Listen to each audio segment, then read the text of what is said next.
Howdy do, everybody.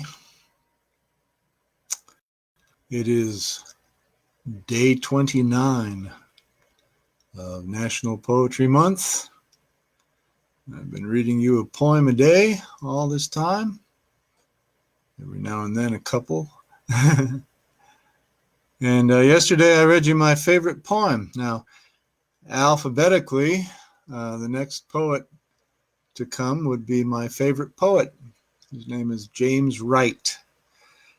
But I'm not going to read you anything by James Wright. It was absolutely impossible for me to pick one poem that would carry all of the information about why I like him so much. So you're going to have to go check him out for yourself.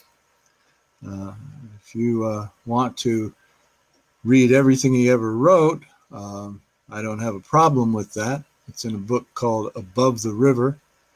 But there's a much slenderer book called Selected Poems, which is a good place to start if you're interested in reading James Wright and finding out why he's my favorite poet.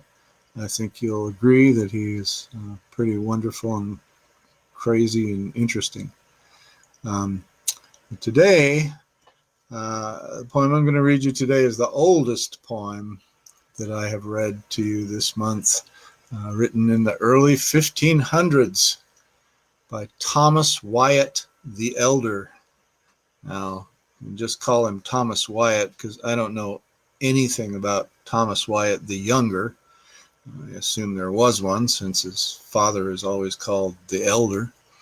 But he wrote poems in the era of Henry VIII, and it was a tradition that he was one of Anne Boleyn's lovers before she hooked up with Henry.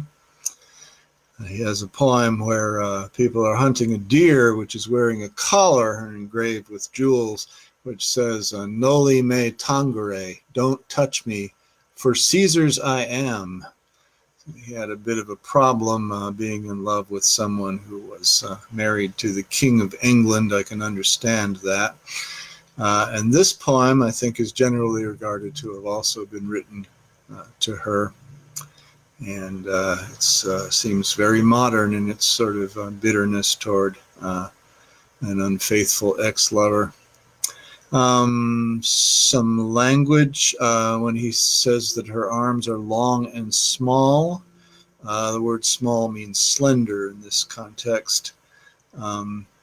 Through is pronounced with 2 syllables, tharu, and kindly is pronounced with 3, kindly. They flee from me. They flee from me that sometime did me seek, with naked foot stalking in my chamber. I have seen them gentle, tame, and meek, that now are wild, and do not remember that sometime they put themselves in danger to take bread at my hand.